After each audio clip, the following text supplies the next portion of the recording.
नमस्कार मंडळी, healthy food कट्ट्यावर सगळ्यांचं खूप स्वागत। आज मी पंचामृताबद्दल तुम्हाला सांगणार आहे। याच्या आधीच सांगते, पंचखाद्याचा जो माझा व्हिडिओ आहे त्याला तुम्ही खूप छान प्रतिसाद देताय, तर तसाच प्रतिसाद माझ्या या पंचामृताच्या व्हिडिओला पण तुम्ही द्याल अशी मला आशा आहे।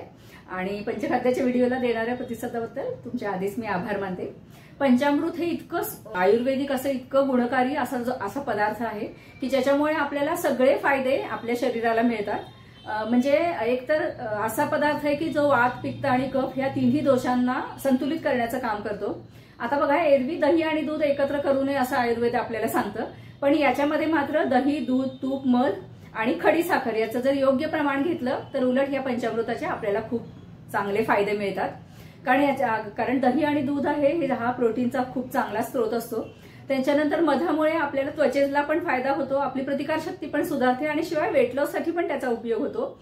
आणि तुपामुळे आपली जी वाढीची मुलं असतात किंवा गर्भवती जी असते तर तिला सुद्धा ह्या पंचामृताचे खूप फायदे मिळतात।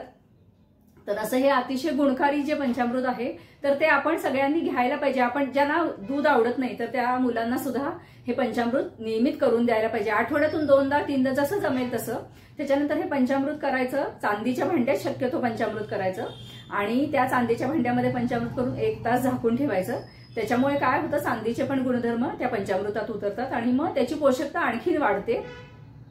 तर असं हे पंचामृत अगदी योग्य पद्धतीने कसं करायचं तेही आपण बघूया आणि या पंचामृताचं योग्य प्रमाण काय आहे आयुर्वेदाच्या दृष्टीने तेही आपण बघूया। तर हे आयुर्वेदानुसार पंचामृताचं योग्य प्रमाण आहे। तर याच्यासाठी आपण आधी 1 चमचा मध घ्यायचा आहे,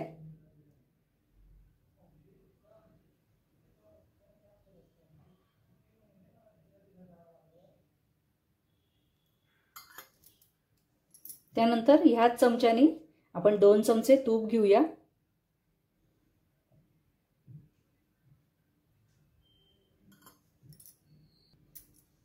ही मी 4 चमचे खडीसाखर घेतलेली आहे आणि खडीसाखर आधीच मी कुटून ठेवलेली आहे, कारण खडीसाखर तसे मोठे मोठे खडे विरघळत नाही। त्याच्यानंतर जी चौकोनी अशी छोटी छोटी खडीसाखर असते ना, तर ती मी या निमित्ताने सांगते की ही अगदी चौकोनी छोटी खडीसाखर ती हेल्दी नसते। त्याच्यामुळे जे मोठे मोठे खडे असतात खडीसाखरेचे त्याला मला वाटतं पत्री खडीसाखर असं म्हणतात। तर ही 4 चमचे मी घेतली आहे, थोडी कुटून घेतलेली आहे। आता हे ह्याच्यामध्ये आपण घालूया, त्यानंतर याच्यामध्ये दही घालूया,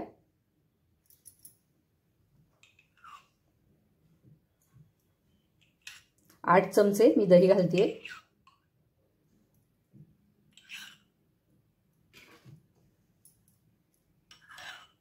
आणि हे 16 चमचे दूध याच्यामध्ये घालायचे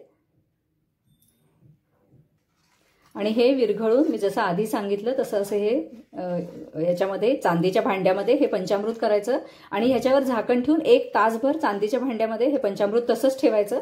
म्हणजे मग त्याचे गुणधर्म चांगले वाढतात, म्हणजे आपल्या आरोग्यासाठी जे पोषक गुणधर्म आहे तर त्याच्यात वाढ होते। आणि मग 1 तास ठेवून लहान मुलांना किंवा गर्भवतीला हे पंचामृत द्यायचं, तर त्याचा तिच्या आरोग्यासाठी खूप छान फायदा होतो। तर मंडळी, हे आहे योग्य प्रमाण। मी परत एकदा सांगते, 1 चमचा मी घेतला होता मध, 2 चमचे घेतले होते, 2 चमचे तूप घातलं याच्यात, 4 चमचे खडी साखर घातली आहे, त्याच्यानंतर 8 चमचे घातले दही आणि मग 16 चमचे याच्यामध्ये दूध घातलंय। तर ह्या योग्य प्रमाणामध्ये पंचामृत करा। त्याच्यानंतर मी असं म्हणेन की थोडंफार जरी प्रमाण जरी कमी जास्त झालं किंवा काही ठिकाणी काही पदार्थ सम प्रमाणात घ्यावेत असं पण सांगितलेलं आहे, पण तसं जरी घेतलं तरी सुद्धा एकूणच हे 5 जे पदार्थ आहेत पंचामृताचे ते अतिशय पौष्टिक आहेत की ज्याचा आपल्या आरोग्यासाठी खूप फायदा होतो।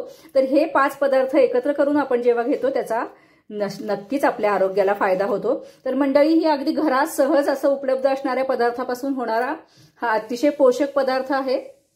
तर तुम्ही नक्की हा करून करा आणि मुलांना नियमित देत जा। तुम्ही पण घ्या, म्हणजे मग तुमच्या आरोग्यामध्ये सुधारणा होईल।